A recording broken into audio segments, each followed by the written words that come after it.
تاریخ بیت المقدس یعنی مسجد اقصی۔ بیت المقدس مسلمانوں کا قبلہ اول ہے۔ ہجرت کے بعد 16 سے 17 ماہ تک مسلمان بیت المقدس یعنی مسجد اقصی کی جانب رخ کر کے ہی نماز ادا کرتے تھے۔ پھر تحویل قبلہ کا حکم آنے کے بعد مسلمانوں کا قبلہ خانہ کعبہ ہو گیا۔ مسجد اقصی خانہ کعبہ اور مسجد نبوی کے بعد تیسرا مقدس ترین مقام ہے۔ مقامی مسلمان اسے المسجد الاقصی یا حرم قدسی شریف کہتے ہیں۔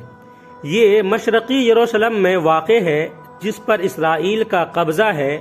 یہ یروشلم کی سب سے بڑی مسجد ہے جس میں 5000 نمازیوں کی گنجائش ہے، جبکہ مسجد کے صحن میں بھی ہزاروں افراد نماز ادا کر سکتے ہیں۔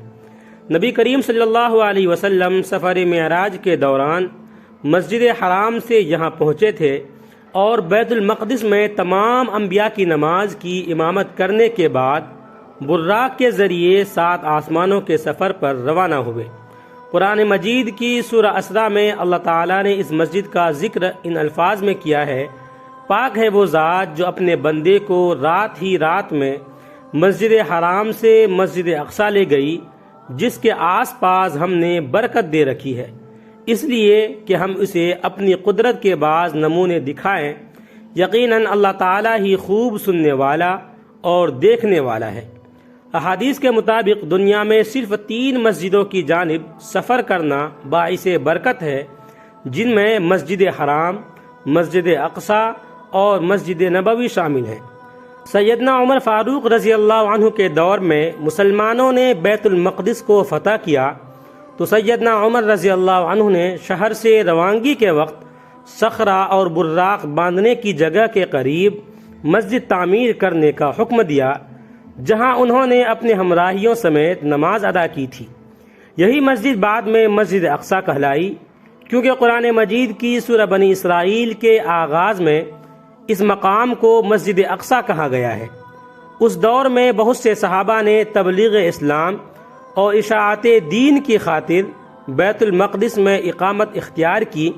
خلیفہ عبد الملک بن مروان نے مسجد اقصی کی تعمیر شروع کرائی اور خلیفہ ولید بن عبد الملک نے اس کی تعمیر مکمل کی اور اس کی تزئین و آرائش کی۔ عباسی خلیفہ ابو جعفر منصور نے بھی اس مسجد کی مرمت کرائی۔ پہلی صلیبی جنگ کے بعد جب عیسائیوں کا بیت المقدس پر قبضہ ہو گیا تو انہوں نے مسجد اقصی میں بہت رد و بدل کیا۔ انہوں نے مسجد میں رہنے کے لیے کئی کمرے بنا لیے اور اس کا نام معبد سلیمان رکھا۔ نیز متعدد دیگر عمارتوں کا اضافہ کیا جو بطور جائے ضرورت اور اناج کی کوٹھیوں کے استعمال ہوتی تھی۔ انہوں نے مسجد کے اندر اور مسجد کے ساتھ ساتھ گرجا بھی بنا لیا۔ سلطان صلاح الدین ایوبی نے 1187 عیسوی میں فتح بیت المقدس کے بعد مسجد اقصی کو عیسائیوں کے تمام نشانات سے پاک کیا اور محراب اور مسجد کو دوبارہ تعمیر کیا۔ صلاح الدین نے قبلہ اول کی آزادی کے لیے تقریباً 16 جنگیں لڑیں۔ اسلام اور ملت اسلامیہ کے خلاف یہودیوں کی دشمنی تاریخ کا ایک مستقل باب ہے۔ یہود مدینہ نے عہد رسالت مآب میں جو شورشیں اور سازشیں کی، ان سے تاریخ اسلام کا ہر طالب علم آگاہ ہے۔ گزشتہ 14 صدیوں سے یہود نے مسلمانوں کے خلاف بالخصوص اور دیگر انسانیت کے خلاف بالعموم معادانہ رویہ اپنا رکھا ہے۔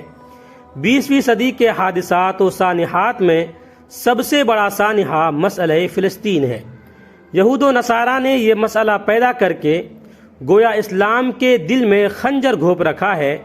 1948 میں اسرائیل کے قیام کے بعد یورپ سے آئے ہوئے غاصب یہودیوں نے ہزاروں سال سے فلسطین میں آباد فلسطینیوں کو ان کی زمینوں اور جائیدادوں سے بے دخل کر کے انہیں کیمپوں میں نہایت ابتر حالت میں زندگی بسر کرنے پر مجبور کر دیا ہے۔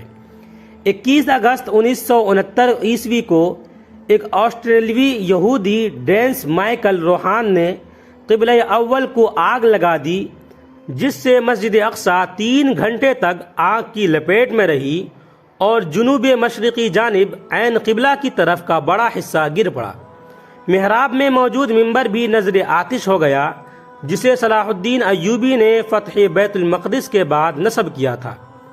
دراصل یہودی اس مسجد کو ہیکل سلیمانی کی جگہ تعمیر کردہ عبادت گاہ سمجھتے ہیں اور اسے گرا کر دوبارہ ہیکل سلیمانی تعمیر کرنا چاہتے ہیں، حالانکہ وہ کبھی بھی بذریعہ دلیل اس کو ثابت نہیں کر سکے کہ ہیکل سلیمانی یہیں تعمیر تھا۔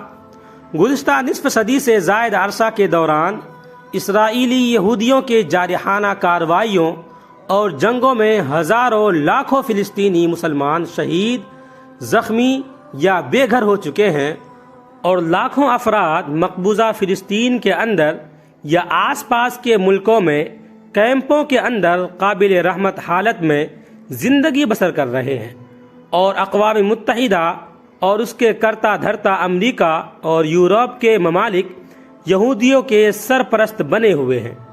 زیر تبصرہ کتاب تاریخ بیت المقدس ممتاز لیاقت صاحب کی تصنیف ہے۔ کتاب کا بیشتر حصہ اس کے نام کی مناسبت سے بیت المقدس کی تاریخ و روایات سے متعلق ہے، لیکن ضمناً اسرائیل کا قیام اور منصوبوں کی تفصیلات بھی آ گئی ہیں۔ یہ کتاب اس شہر کی تاریخ اور عظمت و فضیلت کی داستان ہے اور اس ناموس کا قصہ ہے جس کے لیے ہمارے اسلاف ایک پوری صدی تک اپنے خون کا خراج دیتے رہے۔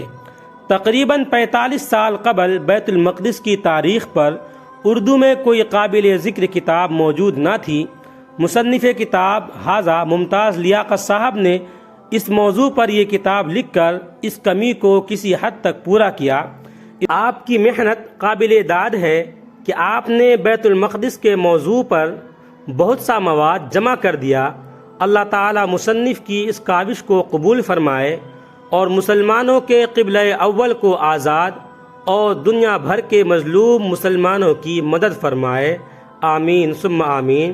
ویڈیو اچھا لگے تو لائک کریں، کمنٹ کریں، شیئر کریں، اور اس طرح کے مزید ویڈیوز کے لیے ہمارے چینل کو سبسکرائب ضرور کر لیں۔ آپ تمام ساتھیوں کا بہت بہت شکریہ ہوگا۔